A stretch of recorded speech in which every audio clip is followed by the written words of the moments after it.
Hello and welcome to a Sunday night edition of the Osceola Seminole Sidelines. My name is Pat Burnham, and we have a full house tonight. I am joined by Bob Ferrante, Kurt Weiler, Charles Fishbein, Shane Burnham, and eventually we'll be joined by former FSU offensive lineman Mark Salva. And guys, breaking news tonight.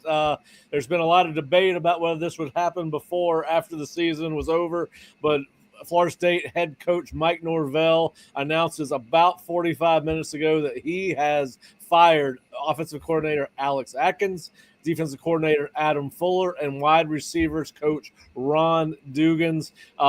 Guys, this was something we've gone back and forth about as a debate. As when do you make changes on the staff as recently as last night after the game? We talked about it. I'm a little bit surprised. I did not think Mike would get forced into this, but I do think the optics of last night's loss based with North Carolina and several others that forced Mike's hand. I don't think he had a choice. I think, and as I said before, listen, these guys are fall guys. You can't go 1-9 at Florida State. And the only reason Mike is not a part of this group is the fact that of the contract, and he's brought some goodwill with 23 wins over the last 3 seasons, 24 if you count this year. But Mark, I want to start with you. You said it, Mark. You got us. All right, Mark does not have us. All right. Yeah, but we got you. Gotcha. Mark, I don't know if you got me or not. He does not have me. All right, so guys, Kurt, you started.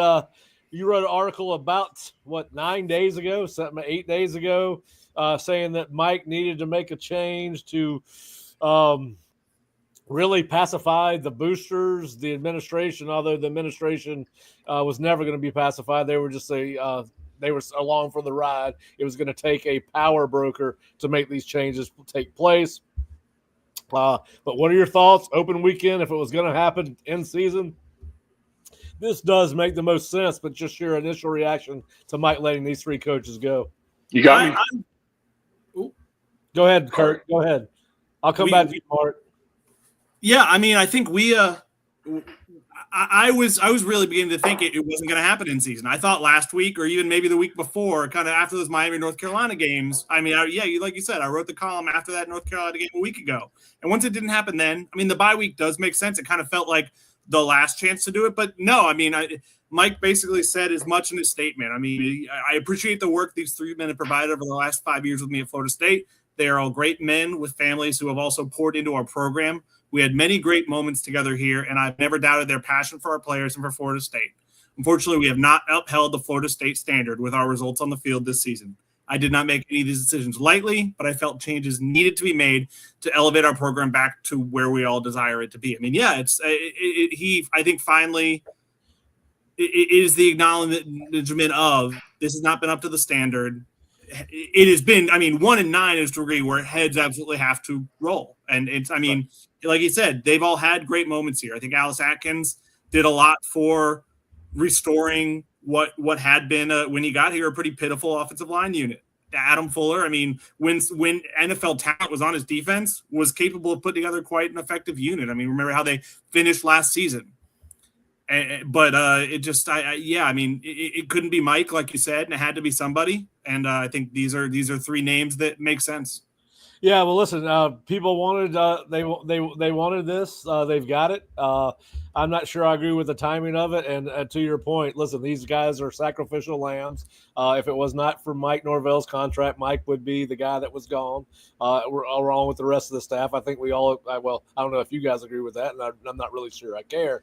But this was a way to pacify the fan base, pacify certain boosters, because I am absolutely sure that somebody walked into his office this morning and said, these people have to be gone by the end of the day. That's how this business works. Mark, you and I have both been in that situation as we were texting about. Now, I was a GA, you were a full-time coach, so it was a little bit different situation for me. I was temporary as it was, but were you surprised at what happened today when I sent you the text? Yeah, a little bit. We talked about it last night. I was just talking to a friend of mine who played at FSU and who was in coaching, and he's like, why would we do that now? And my answer is, you obviously something had to happen, and we talked about this last night. What's the plan moving forward, right? We have to have some kind of result in the Florida game, and what gives you your best chance to win the game against Florida. And if this is it, why is that? Well, you got to have people to replace them, right? You got to have people to replace them. Well, Randy Shannon obviously is a natural replacement for Fuller, okay? Whether you like it or not, temporary. You have Rick Stockstill on staff, right? He's coached receivers all his career. Yep. He could coach the receivers. I'm not saying that's what they're going to do. If I was, that's probably what I would do. And you had Gabe who stepped in for Alex, but you also have Chris Thompson, who's coached offensive line before. Yep. And so those three make sense in terms of how moving forward you can continue maybe to salvage something in the next two games. I was surprised because there's I didn't think Mike would do it because of what Kurt had just said. These guys have been here. They've had success together, being a coach that's been in this situation and had been fired, it's humiliating, Now, I didn't have the buyouts these guys had. Made it even more worrisome. But, the bottom line is, the failure of these three guys really is in evaluation and player acquisition, player development. Yeah. The offensive line has gotten worse. Yep. Veteran players have played probably the worst season they've played in 2 years. The receivers have been a disappointment in terms of their ability to get open and produce in any number of ways. I mean, we all know that.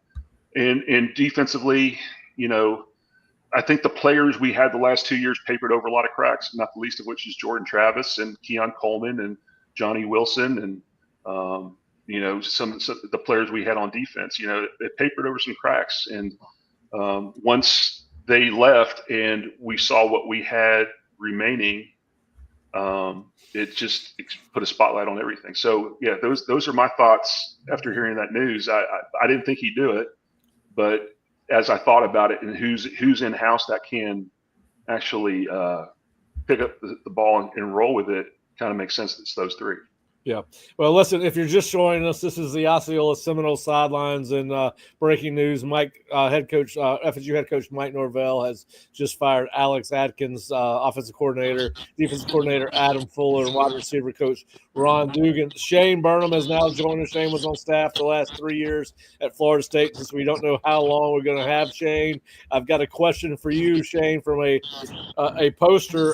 First of all, I want to get your instant reaction to what just happened, because you and I have talked about this off the record that we both did not think Mike would make changes in season. Number one, what do you think of the changes as a whole, and how surprised were you that Adam Fuller was a part of what we think as a collective group is the first of firings for this staff? Because I don't think it's going to stop here.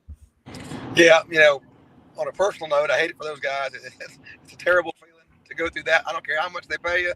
I don't care how much you got left on your contract. It's a terrible feeling from a professional, personal standpoint. It's awful. Hate it for those guys, but surprised he did it. I don't know that it changes anything going forward structurally. Randy might call the game a little differently, but structurally for the next 2 weeks, you're no different on either side of the ball. So it almost feels like you had to feed somebody to the lions at this point. Well, that's exactly what it was. We've talked about that while you were not on here. This is because they can't get to Mike. This is exactly why this is happening.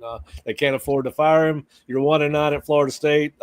Can't do that. Listen, I did not think the sacrificial lambs were coming until after the season, but this is a peace offering from Mike Norvell to the power brokers and the boosters and for, I guess, administration, if you want to call it that, although Mike is the most powerful man on that university's campus. There's no doubt about that. Nobody on that campus is going to override Mike Norvell, but some boosters did today. I'm shocked. Listen, I'm a little bit shocked. I'm not shocked at who got fired. I'm shocked of the timing. Bob, I want to get your perspective. You said you were working on a article earlier today in case something like this did happen. Yeah, I went the wrong direction this morning, so it tells you what I know. But I guess I am surprised, as you guys have said. Don't want to reiterate what you've talked about, but I do think the timing of the calendar is something we might have talked about Monday night on our show. The timing of the calendar probably influenced Mike Norvell's hand. Obviously, Michael Alford had a hand here too. But just to remind those who aren't kind of looking at this newer calendar, November 30th, that's going to be the Florida State-Florida game. That's a Saturday. The calendar goes dead December 1st, the Sunday. Then on Wednesday, immediately, high school prospects are signing on that Wednesday. It gave you very, very little time, if you chose to make a move after the Florida game, to then tell the prospects who are maybe on campus for official visits that, hey, you've made a move. You got to make all those phone calls. The logistics, the optics of it all would have been really, really difficult and potentially very ugly. So I think, did that play a factor, this newer recruiting calendar? Does it potentially give you a jump on the hiring cycle? Does it potentially give you a jump on looking at transfer portal additions? Because we know they're going to have to go big into the portal. One of the things I wrote about, you guys can maybe think about or discuss it too, is with the attrition, the number of guys going in the portal, with the number of seniors and redshirt seniors and guys looking to go NFL draft, this could be a really, really young roster in December. And the coaches will realize that pretty fast based on who's leaving. They might realize even worse, they're going to have to hit that portal really hard for experience, for guys who can be, let's use the term leaders for like the 1,000th time this year, that this team needs some type of player leadership and not coach leadership.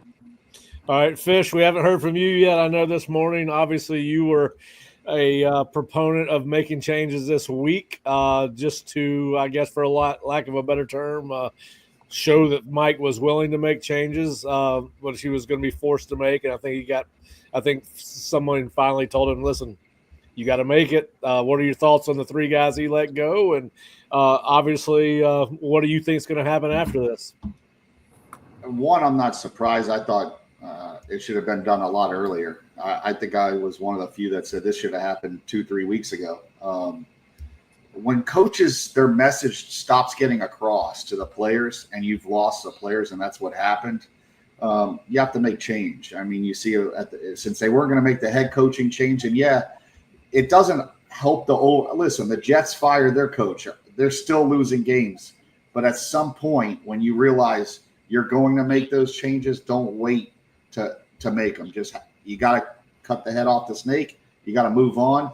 And like you guys said, the calendar speeds up now. You know, there's not as much time to make these decisions. And listen, I told you guys that my sources had told me that there was going to be 6 or 7 changes made, and this was 2-3 weeks ago. So, like, I think Mike has already been talking about this to people. And I know he's reached out to a couple coaches. I spoke to one coach that said he's already spoken to Mike, and this was a week or 2 ago that Mike is interested in this coach. I don't think this is a shock. I think he knew. I mean, everybody kept saying, oh, he looks a certain way on the sideline, this, that. Listen, this is not easy. Like you guys said, you're friends with these guys. You go to work with them every day. You see their kids come into your office after games. It's not as easy as people think to just, hey, let me axe this guy like he's just a piece of meat and you're going to move on to the next guy. There are some personal sides of it And like Shane said, this is very difficult because you do go to battle. They've been a battle for 4 or 5 years. They took Florida State out of the abyss and turned them into a 13-0 program. So this isn't an easy decision for Mike, but it had to be made. Yeah, listen, I think the decisions were easy. I think the conversations were hard. Listen, you're 1-9 at Florida State. You cannot be 1-9 at Florida State ever for any reason. So I don't think the decisions were hard. I think decisions were very easy. I think it's fish or cut bait, really. I mean, he was in the crosshairs. You go to social media over the last 24 hours, and there's never been more anger pointed at Mike Norvell than there has the last 24 hours. I mean, listen, he's lucky he's going to get to ride this thing out.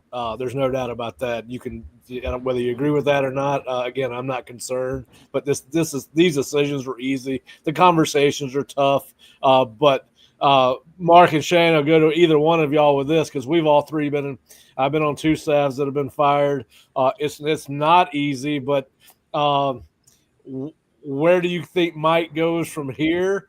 Listen, you hear a bunch of names, but Mike's in a very precarious situation as the program is.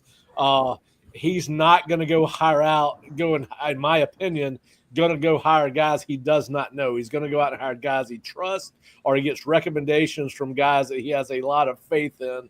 But how does this play out the rest of the season? We know that Randy Shannon is going to take over as defensive coordinator for the rest of the year, but there's rumors about him being gone. There's rumor about Tokar's moving from quarterbacks to tight ends. There's rumors about Surtain moving on to the NFL. Rumors about Odell retiring. So I don't think these changes are over. I think they're just beginning. But where do you go if you're Mike? How do you play out the rest of this season? And what kind of I don't guess it matters at 1-9, but how do you think this affects the locker room? Go ahead, Shane. You start. Well, yeah, how it affects the locker room. I guess it depends.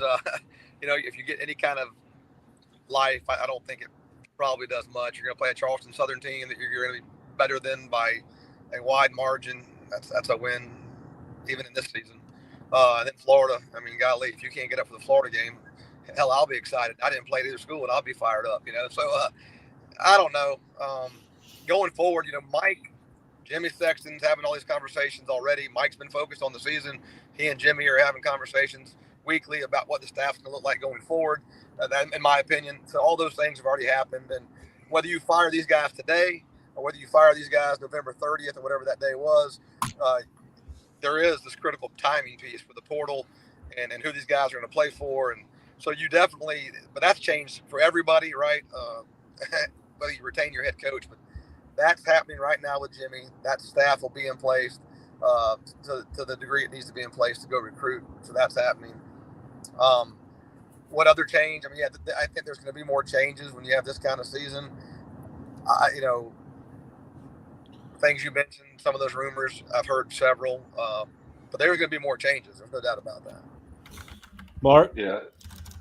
He's going to go with people he knows, or maybe 1 degree, right? Like somebody that he didn't really trust that knows somebody. Hey, have you ever worked with so-and-so? And like Shane said, that's probably already done. The question is, what's their availability? What's the status of their season? And when can they sign a contract to begin work at Florida State and, make the break they need to make? If we want the kind of quality coaches that we want, they're probably on good teams having good years, I would think. Right. Yep. So, there's no good time to do this with the calendar the way it is right now. I mean, I don't know the calendar as well as you guys, but it sounds to me like there really isn't a good time. So no, not going to do it. You're right. Once you make the decision, go ahead and do it. Right. Yep. So the locker room, I mean, I would hope, but then again, I've been watching these guys all year, and I don't know what makes them tick. I really don't. But I would think, like Shane said, you've got one more opportunity to redeem yourself and salvage something out of this year. And I would hope that these guys want to be the change agent to turn this thing around and do everything in their power to get the best performance, most disciplined performance they put in all year, and quit embarrassing themselves and the programming, because that's what it is. I mean, that was humiliating Saturday night, and it was Saturday night before that. Yeah. All right, Fish, we got a question. Obviously, FSU is probably the strongest part of this recruiting class with 13 commitments. They added 2 today. We'll see how that affects how this affects that. Their defensive end. So I'm not sure. One's a defensive end, one's a defensive tackle. So we'll see how that plays out over the long run. But you did have 4 offensive linemen, or you have 4 offensive linemen committed to this class. I think the one that everyone is worried about is probably Solomon Thomas. Are you worried at all about the offensive line recruits reopening, our offensive line commitments reopening their recruitment with this news that Alex Atkins has been fired? Yeah, I'm not really worried about it. One, none of these guys are going to play next year. Florida State needs an infusion of older kids, talent that could come in and play. As good as Solomon Thomas is, he's probably the only one out of that group that could even get into the 2 deep. But he's a guard, and Florida State needs tackles. I don't think you can really worry about it. I said it before the show. You can't make a decision based on one coach. These guys are coming to play at Florida State. Even if Atkins came here and he had a good year next year and the coach left, he'd be playing for another coach anyway. The average coach that I've ever known, I've been in this business 20 years. The average coach is out of school about, I think it's 2.5 years. So most of the time, these guys aren't going to be playing for the guy that recruited them. So any kid that really chooses a school, really not for, I know NIL is important, but you also got to know that that's where you want to play, because like I said, coaches come and go, and they either move up because they become a position coach to coordinator. They move from a GA to the guys move up, or they move on. They either get fired or they move on, and that's just part of the business. Shane knows more of that than I do because he's been in the business and so have you, Pat. But that's just a reality that you can't worry about. Hey, this kid's not. It's one kid. Like that one kid's not changing their whole program. They got bigger problems than Solomon Thomas staying committed to them. They need to get guys in here that are going to bring kids in, and they could turn this thing around next year. They don't have. By the time Solomon Thomas plays, he probably be playing for a new head coach anyway. Yeah. All right. So I got a question for Bob and Kurt, because we got an email, I guess it was on Friday, from Derek Satterfield from the SID department, where they were talking about the schedule on Monday, tomorrow, which was going to be an 11:30 press conference. Usually on Mondays at 11:30, we get Mike Norvell, Alex Atkins, John Pappagus, and Adam Fuller. It was made clear in that email that we were not getting any of the coordinators. Do you think this decision was made before they took off for South Bend on Friday? Yeah, I'll jump in briefly. I think they were talking to the various news outlets that cover Florida State about a break, because the coaches had talked since July, an early start because of the week 0 game. This was viewed as a bye week and a chance to give assistants a break. And look, we're not going to practice access like we normally would during a week on a Tuesday and a Wednesday, where the media can go out, watch, write observations, get videos and such.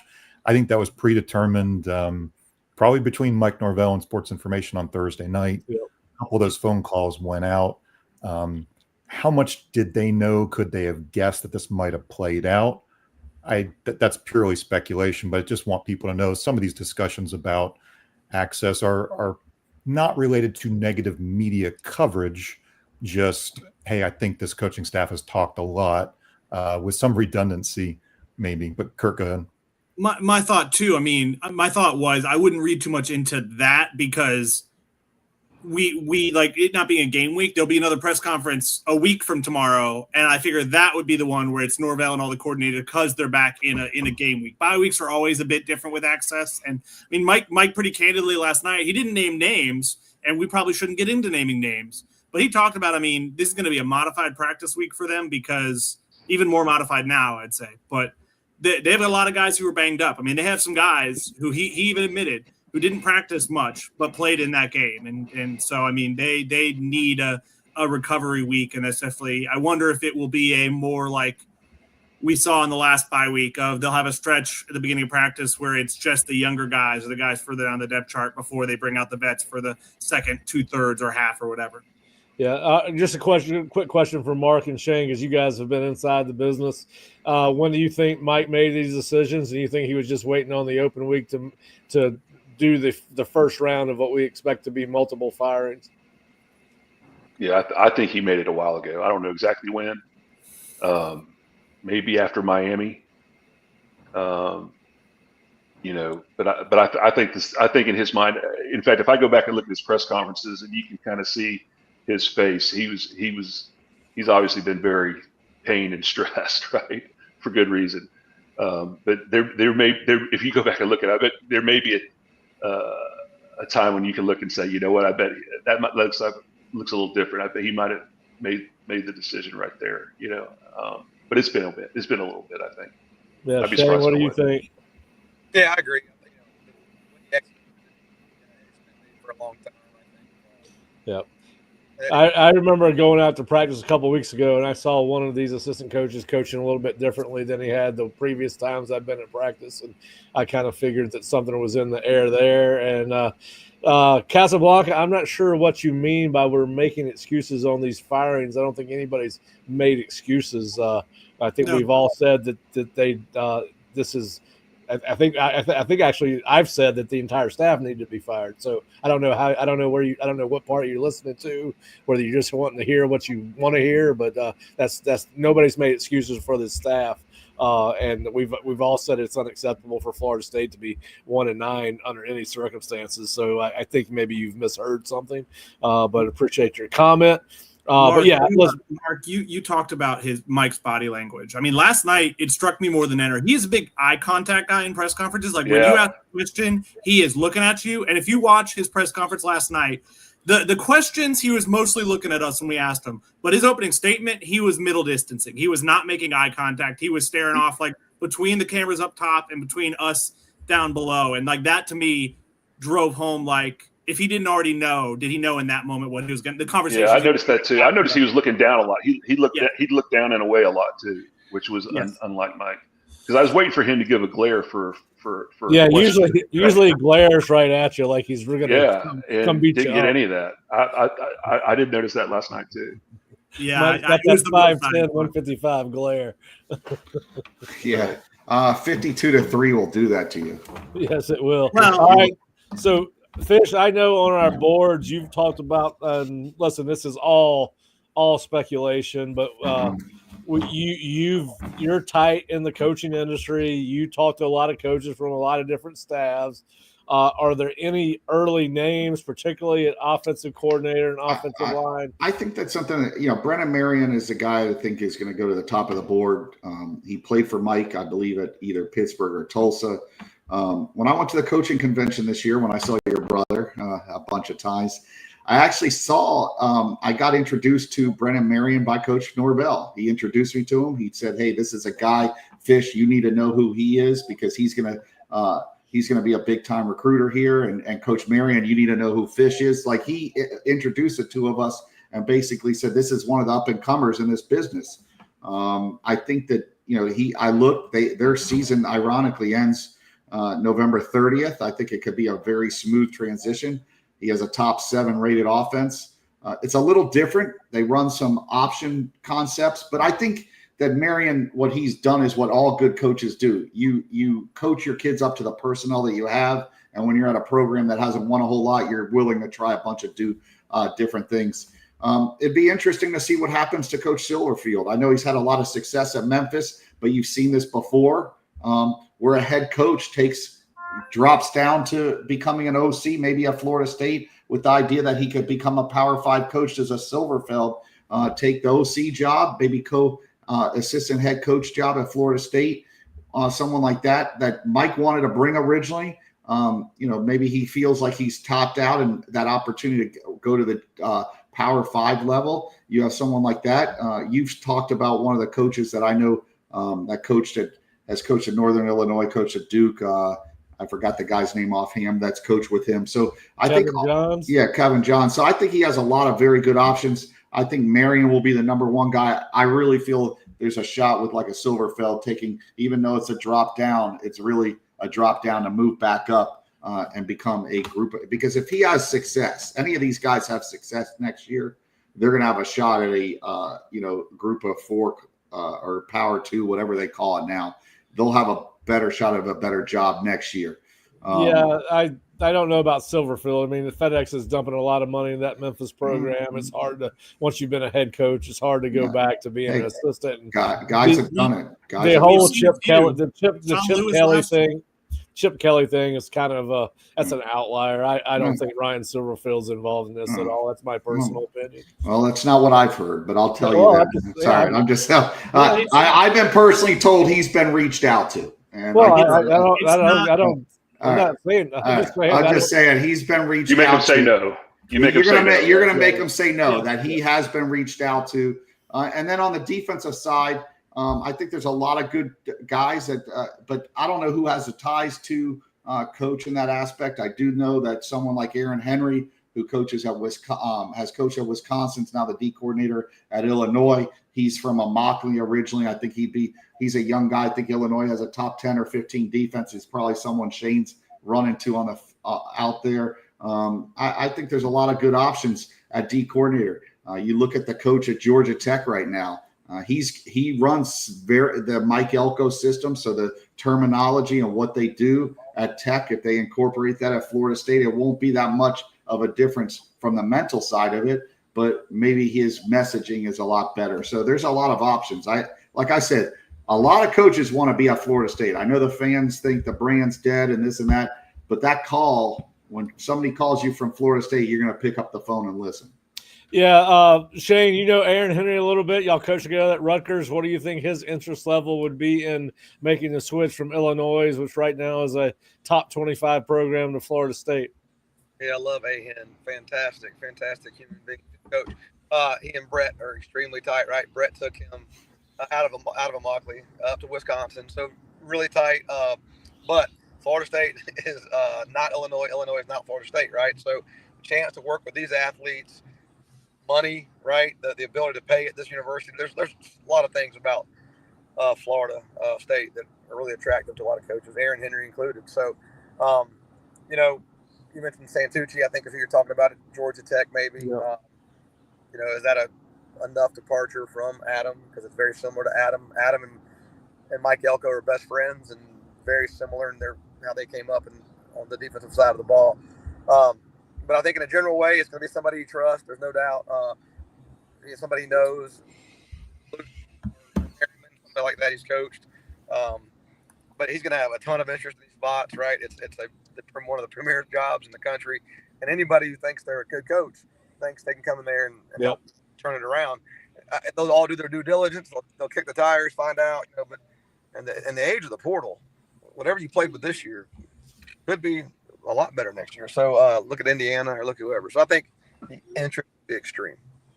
All right, so we got a great question. Since new coaches will get a minimum of a 2-year contract, I think we all agree that that's going to happen. It's the only way you're bringing anybody worth their salt in here is give them 2 years. Does this mean Mike will be given 2 years to get this right, or is next year his last if he doesn't get it right?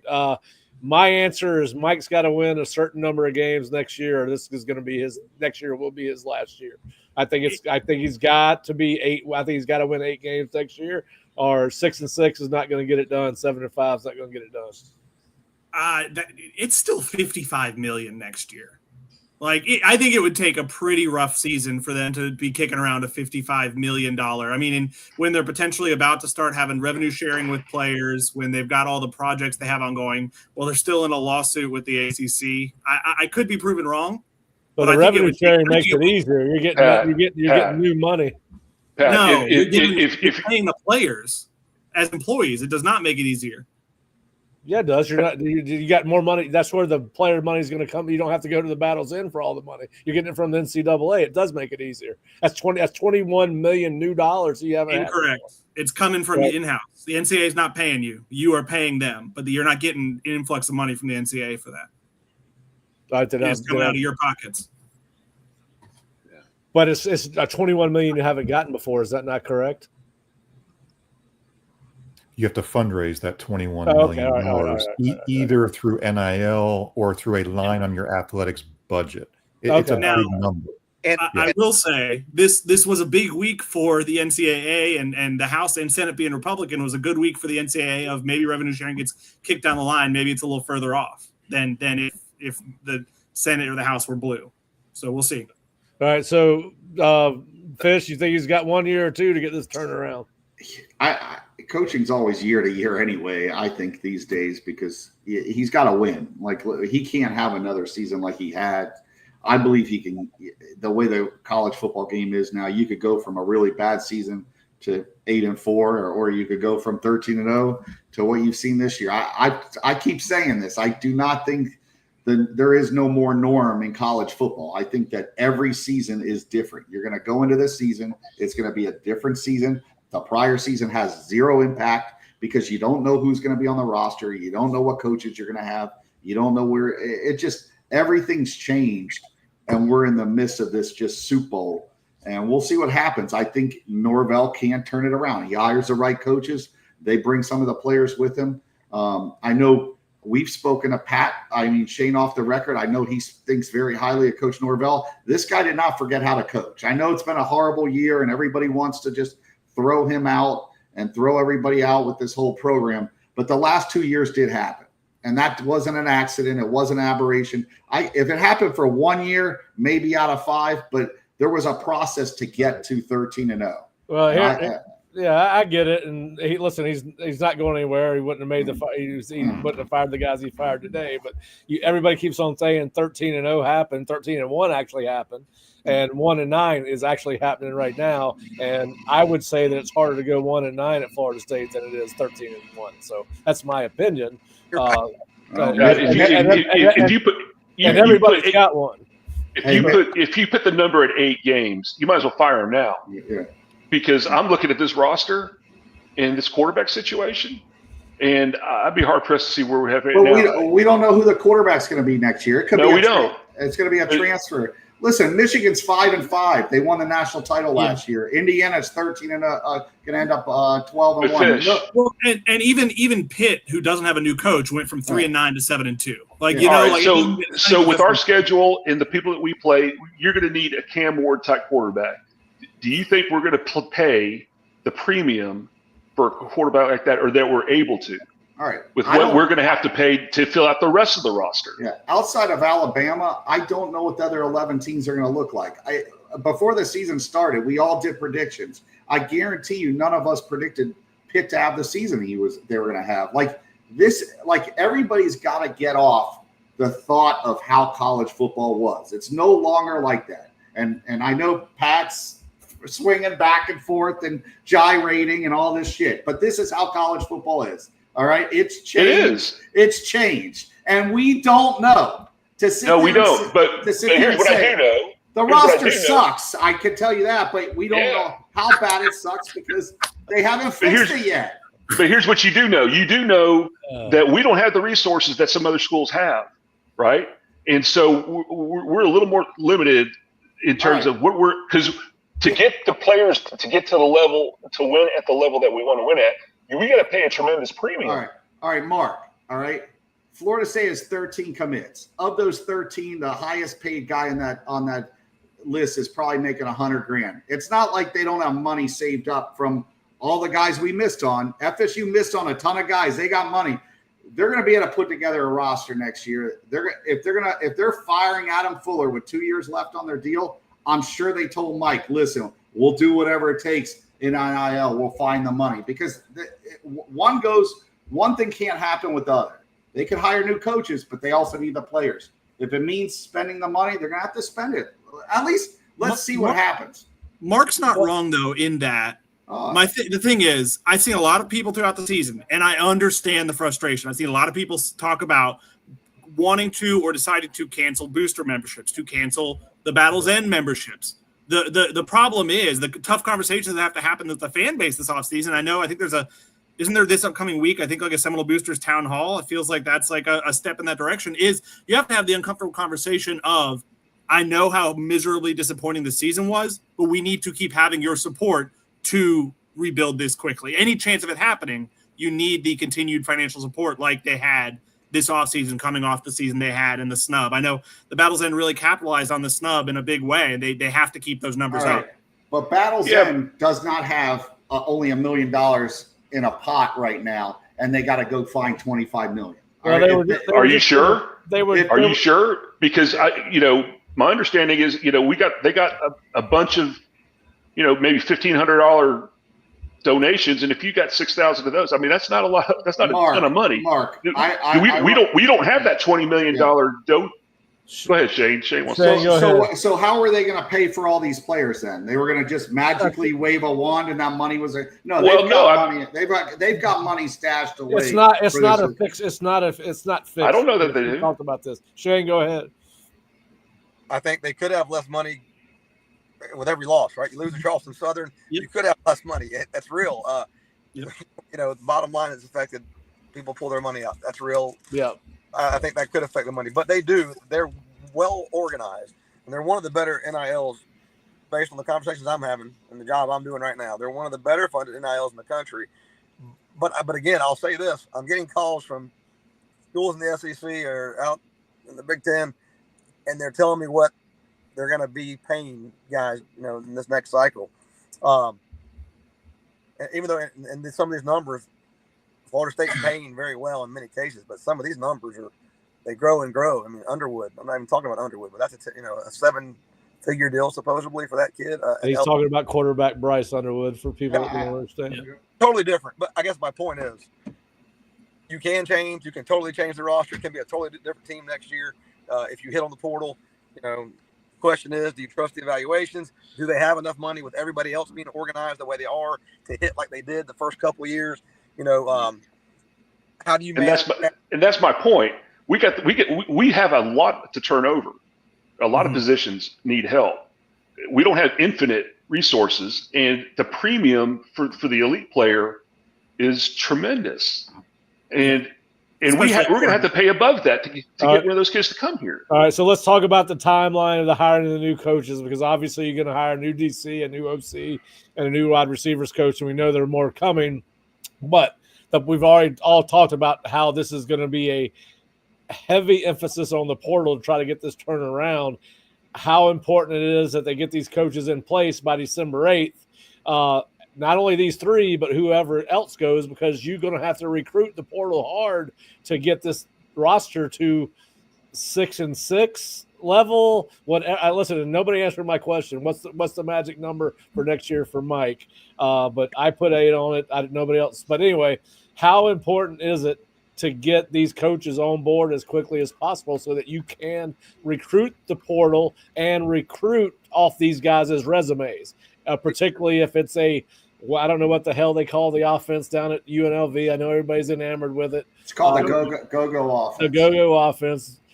So how important is it, Shane and Mark, you've been in these situations, to for Mike to have this 2-week ramp to get a head start on coaching replacements, and when do they need to be in place?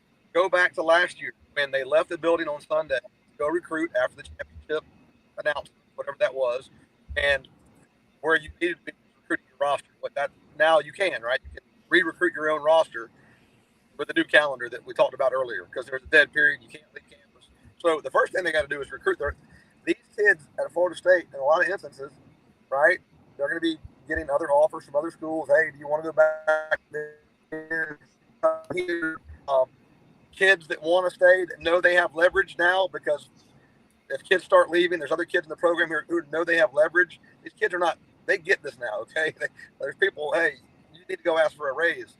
All that has got to be managed with your own roster first. But yeah, certainly the transfer portal, all that's being done by D-Ray right now and that staff. So D-Ray and that staff have identified targets, or will identify targets, and they'll be arranging all those visits as long as Mike approves the kid. So, but the kid does need to know who he's playing for. But as far as the actual recruitment of the kid, the evaluation, you don't need a guy. You need a guy so the kid, hey, you're playing for this guy. That's what you need to tell a portal kid. Hey, this is who you're playing for. Yeah, well, the other part of this is how you need you meant the retention. You mentioned the retention part. how important it is to get these guys in to retain some of these players, because I know several of us on this this chat right now, or this program, think there's going to be massive opt-outs in the portal, at least people entering the portal. So now you got to bring in guys. Anybody can take this question. Fish, you can take this question. How important is to have these guys, as many of these guys on board, and many of these changes on December 8th made and jobs filled before the portal opens? Because there is a nucleus of guys that are talented on this team, and everybody talks about the young guys, which we'll see. That's just potential. We're all doing this. Most of these guys off high school tape, and we talk about how great the secondary is going to be in 2 years. We'll see. But how important is it to have these guys on board to retain this roster, Fish? The guys that you want. Yeah, I think it's extremely important because, one, you need a base. Those are the guys that are going to be the easiest to recruit because they're already there.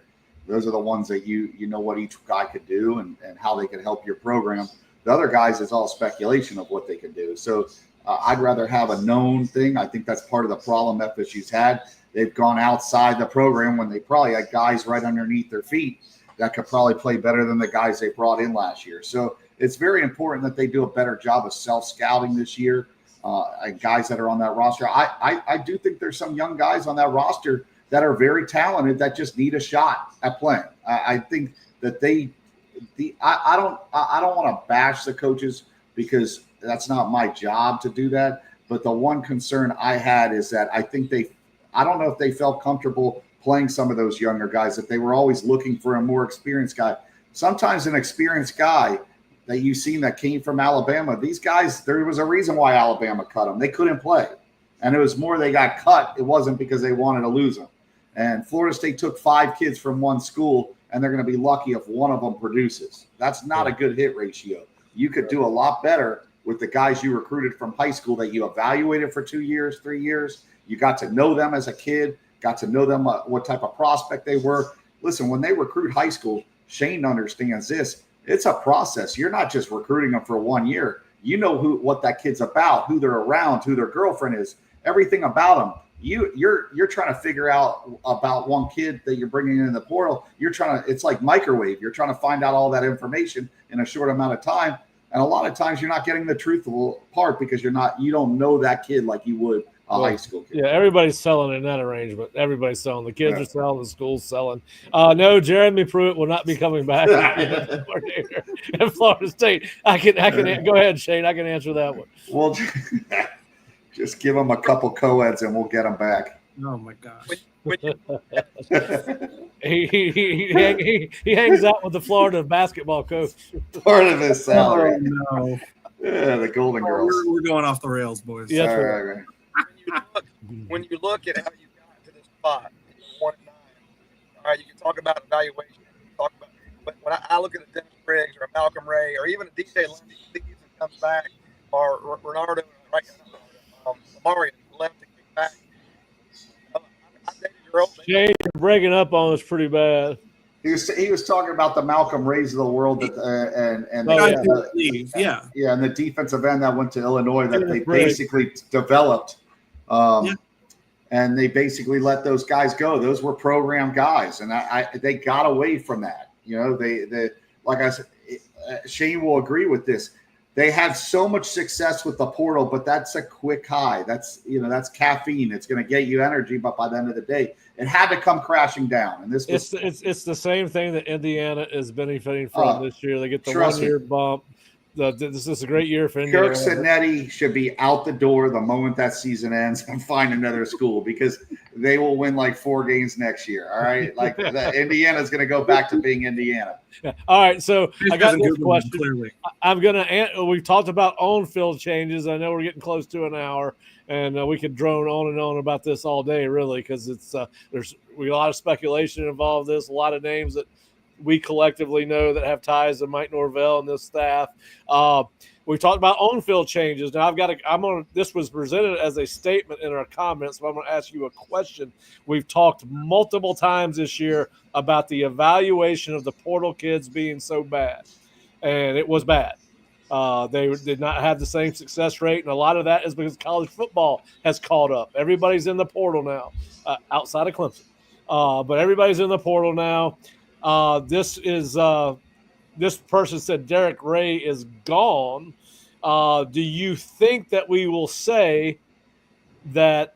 Do you think that there will be changes made in the off the field staff?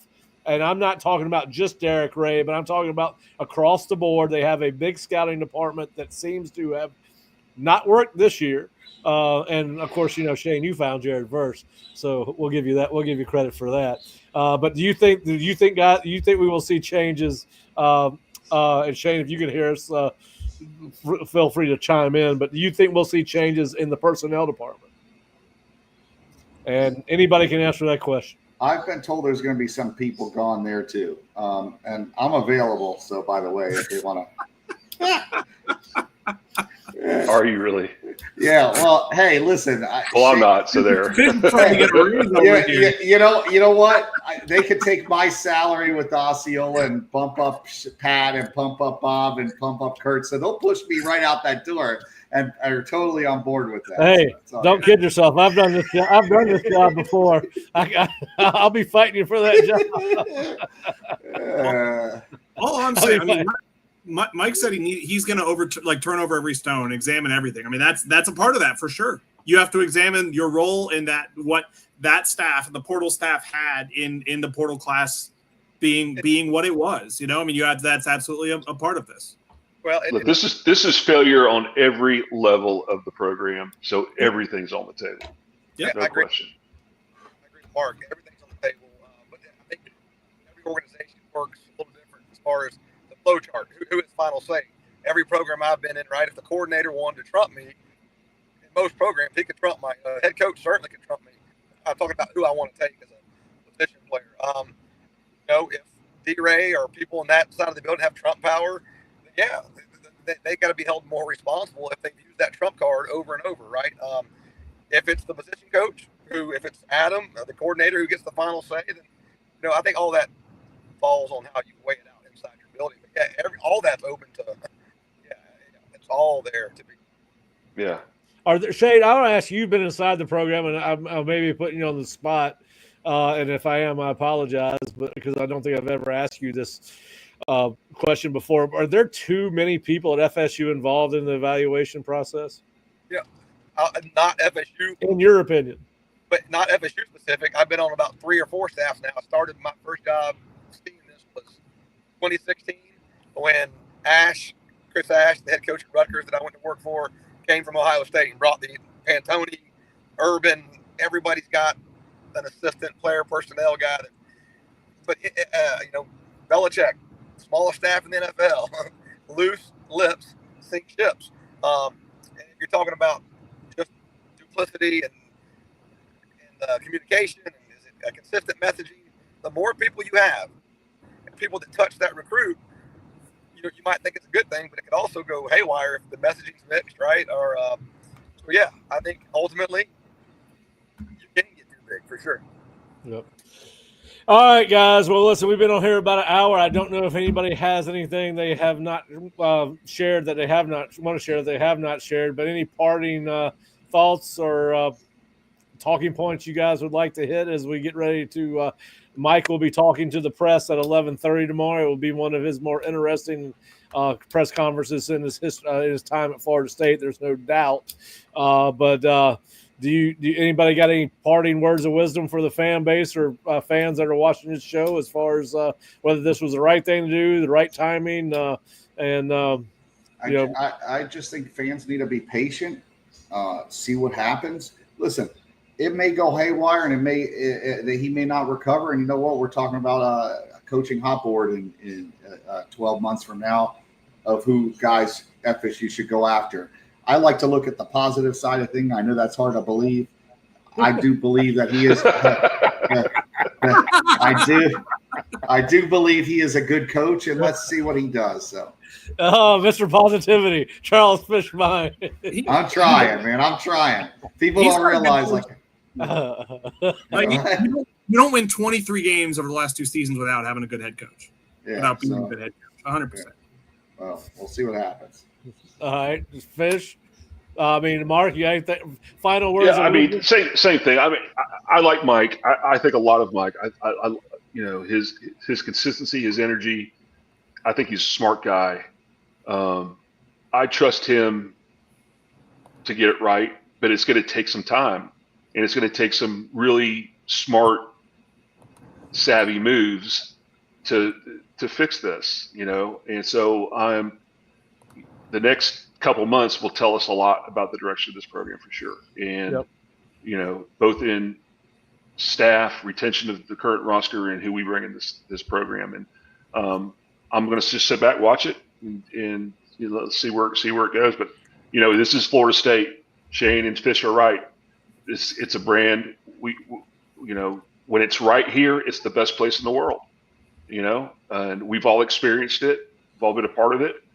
And, it shouldn't take that much to get it right, but it does take discipline, and it does take get the right people in here, and it does take the right people doing it for the right reasons. And that goes for players and coaches, right? If they're coming in here doing it for money and doing it to elevate their profile, that's the wrong reason. That's never been Florida State. We've never had the most of the best of anything.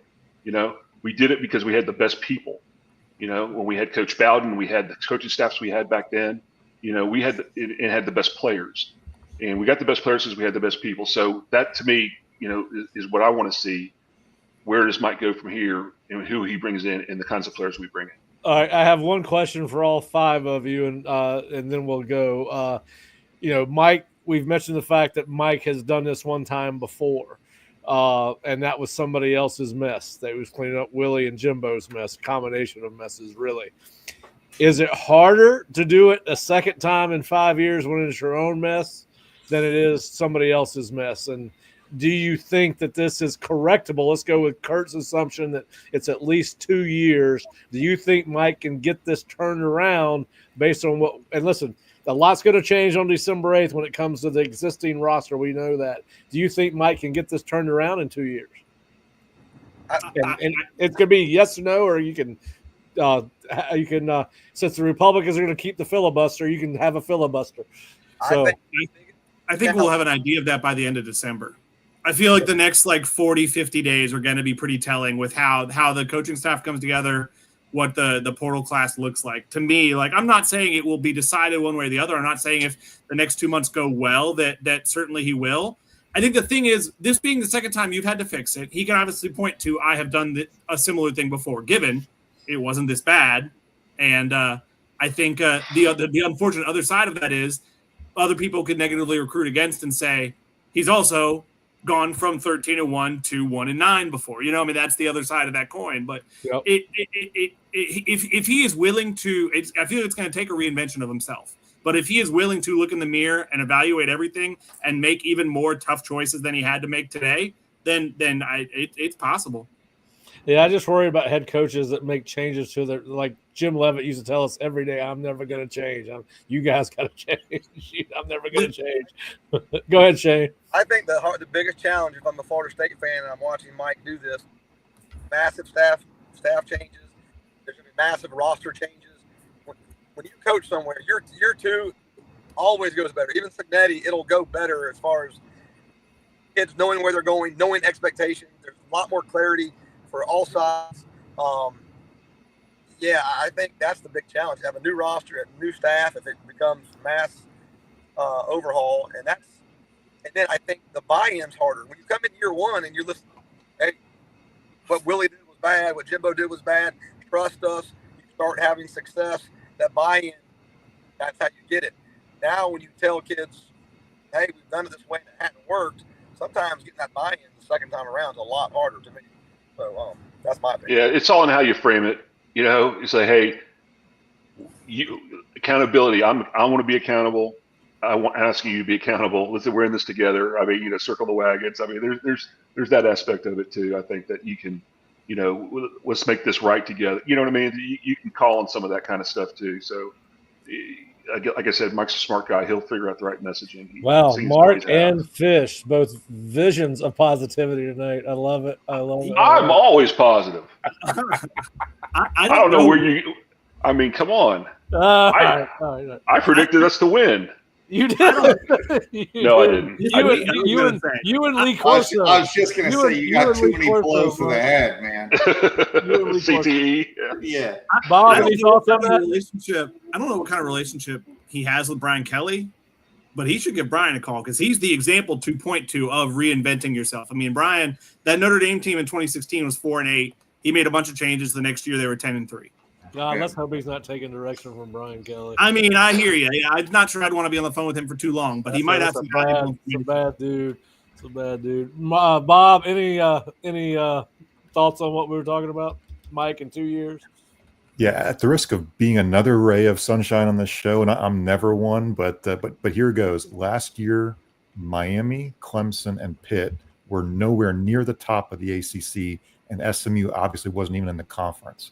This conference is so middle tier, just a mess that just about anything can happen with these schedules. I know Florida State's playing Alabama and Florida, and the schedule's tough next year, but from a conference game standpoint, it can be wide open enough for Florida State to be competitive and to fight for that auto bid. I don't say it's going to happen next year, but you've got to be in that position to be competitive. You also have to be in that position because success initiatives have come online next month. Whoever wins this ACC football title is going to get millions of more dollars in revenue. Michael Alford knows he can't accept mediocrity from FSU football, period. He will push this program just like Mike Norvell will push the coaches and the players. You have to keep these kind of things of a finance in mind too. There's some irony in the success initiative being implemented by Florida State and Clemson, and Florida State having zero success after they helped get that pass through. But yeah, you're right. They got to get it done. But yeah, all right, guys. Well, listen, we could talk about this till 2 or 3 a.m., and I'm more than happy to do it if you guys want to do it. But I think we'll wrap it up now. I want to thank Shane for joining us from the road, and thank his daughters in particular for being locked into their TikToks and all those other things, and we got to hear from Uncle Pat all day. Yeah. Hey, listen, they listen. I'm more of their favorite than their father. That's just the way uncles are. But anyway, so I want to thank Mark for jumping on. We need to do more of these last minute because we get more people involved every time we have something that breaks like this. So, but I appreciate everybody taking time out from their busy schedule. Did you watch that thing a second time? No. Yeah, we did not. We did not second one today. And I felt awful about it, but there's recruiting news breaking, and I felt like I deserved a break. I felt like the readers needed to know exactly what I thought about Daryl Desir and Mandrell Desir. I thought that was more important, and plus I knew this was going to happen. No, I did not know this was gonna happen. But anyway, You need a blood transfusion from your eyes bleeding so much after watching that again. No, that would have been a painful. In fact, I want to thank Bob. Dude, I didn't want to discuss it with you guys last night. I was like, oh man, I want to thank Bob because I sent a text out and I was like, maybe these player evaluations are more important than second look Sunday. He goes, don't worry about it. I was like, thank God. I don't want to say. I usually love watching the tape, and I will go back and I will watch it because I want to watch the fourth quarter and see what some of these. I know Kai Bates got in the game. Some of these young kids got in the game. So Tommy Durajay got in the game. I want to go back and see how those guys played. And I know it's hard to take a lot from that, but they probably played against their second and third team that's too. Fine. So I'm just saying. Yeah, no, I'm just saying I'm looking for positives. I'm trying to be as positive as you guys. I'm just stating facts. I'm not being negative. I'm just stating facts. No, I'm just saying I'm trying to be positive by going and find some positive things to talk about. But yeah, listen, interesting day at Florida State for Mike Norvell. As we've said, if you're just catching us late, Mike Norvell has fired offensive coordinator Alex Atkins, defensive coordinator Adam Fuller, and wide receiver coach Ron Dugans. You can go to theosceola.com to catch up with updated coverage throughout today and tomorrow. Mike will be meeting with the press at 11:30. Obviously, most of his talking points, I am sure, and questions are going to be directed at the staff changes and what's coming next. So we will have full coverage of that, and we will be back on. Well, I guess, guys, we're going to come back at 6 p.m. tomorrow and talk about this, right? Yeah, sure. So we'll be back at 6 p.m. tomorrow. Fish will be here if he's got time. And Mark, I hope you'll join us. And yeah, I'm here. We'll probably get some insight from Jerry Cutts tomorrow, who's working right now, and I think some columns that we've got going on. But please check back with the Osceola. Go to theosceola.com. Check us out. We'll have all the coverage of these coaching changes and what we think is going to happen in the next 3 or 4 weeks. And obviously, we'll have everything that Mike said tomorrow about these changes. And please subscribe to the Osceola YouTube channel before you leave here and hit the notification button so that you know when we are doing these shows live or tape. But guys, certainly appreciate everybody jumping on here last minute and news that, well, Kurt was expecting. I was not, but we've gone back in this forth about this as a staff about when these would happen. But Mike Norvell did make some changes tonight, and we'll be back all week to have some updated coverage on what's going on. And as we start digging our way into who the potential replacements are, as we kind of talked about tonight, we will start doing some profiles on some guys that have relationships with Mike that are at other schools. But we'll be back we'll be back tomorrow night at 6:00, and then all week at theosceola.com. Everyone have a great Sunday night. Take it easy. Go Noles.